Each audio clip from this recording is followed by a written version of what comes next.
So today I want to show you guys how to use and how to install the zero install zip package of Redshift in Cinema 4D. So this is useful, for example, if you want to run Redshift from a network drive, or if you want to run Redshift from a custom folder and you don't want Redshift to be installed in the program files, or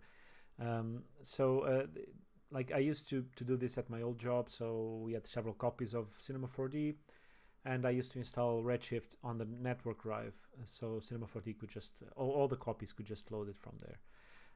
This is actually pretty easy to do, so you just have to download this zip here. I have it here, and I'm also using a custom folder, so I don't have Redshift in the normal default plugins folder, and I also use a custom preferences folder for Cinema 4D. I explain all of this on a tutorial on my Patreon if you want to check it out.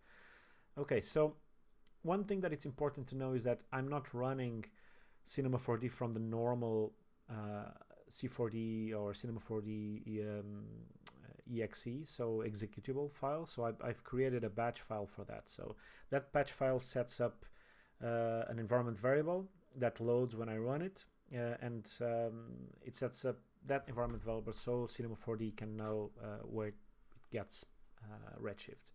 So first of all, I'm going to create a new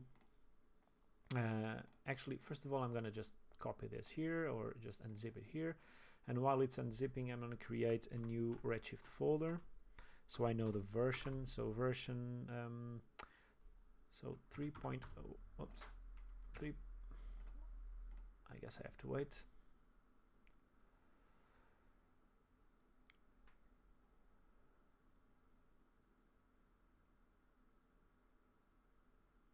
Okay, so okay, Redshift version 3.0.30, and now I'm going to copy the unzipped folder into this new folder here.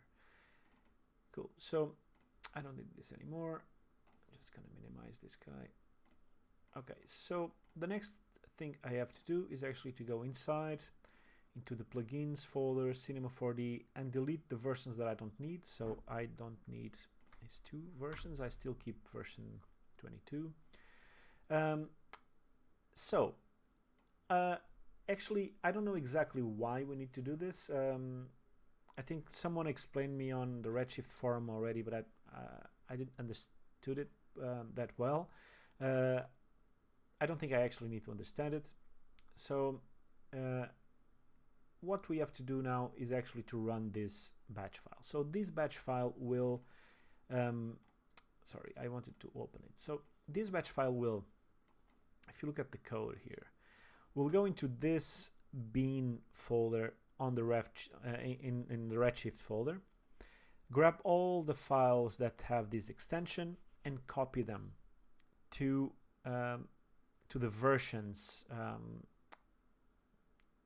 to any of the versions that we have here, into the res libs win64 folder, so into this one. So it will grab those files and copy them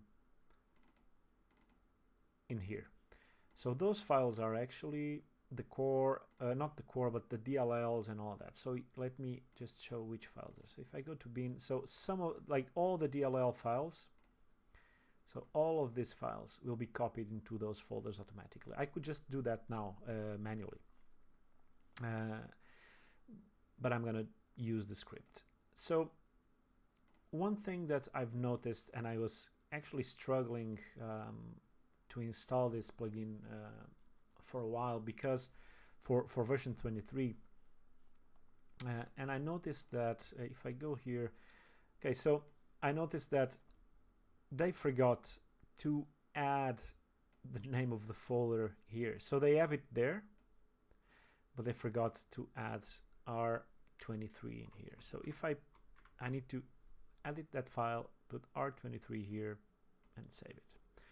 So another thing that I like to do is actually to add, so I'm going to show you first. Okay, so if I run this, So there's a command line window that opens very fast. I don't know what happened.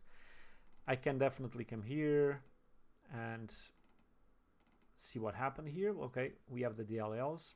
It's all working, but I don't know. I might not be totally sure. So the best way to do this is actually to add a pause command. Let me save it. So when I run it, it actually, after doing all of this, it pauses, so I can see what happened. So it copied, so it didn't copy any files to all the other folders, so it copied only into the folders that I had selected there. So 6 files there to the 22 folder and 6 files to the 23 folder.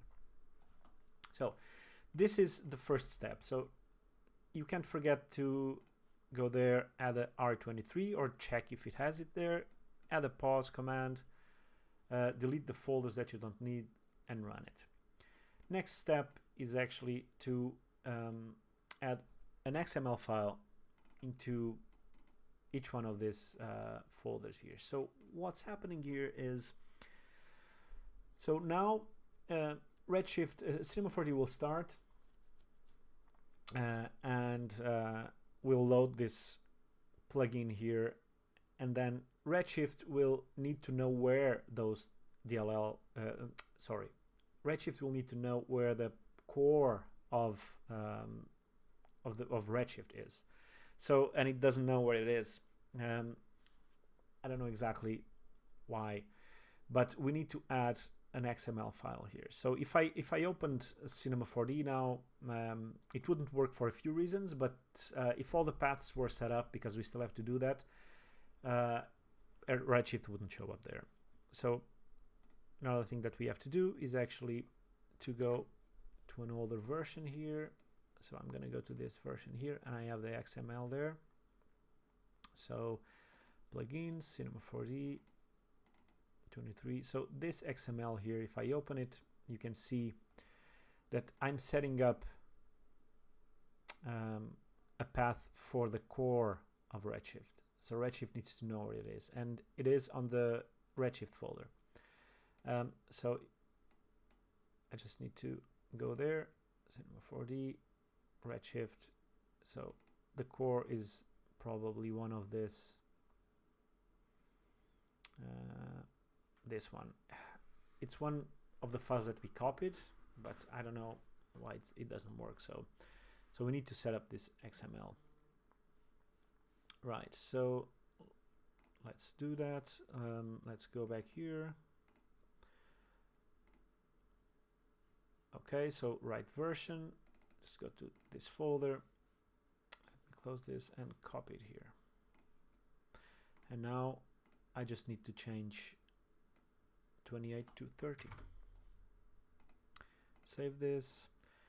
Okay, so now if I run my batch file, so don't forget that I'm actually running Cinema 4D from here, not from the shortcut that it creates by default. And I also talk about this on my Patreon tutorial. So I just need to go there, edit this batch file, and change this path. So it's telling Cinema 4D where to grab Redshift, where to grab additional plugins. So save this, and now if I run it,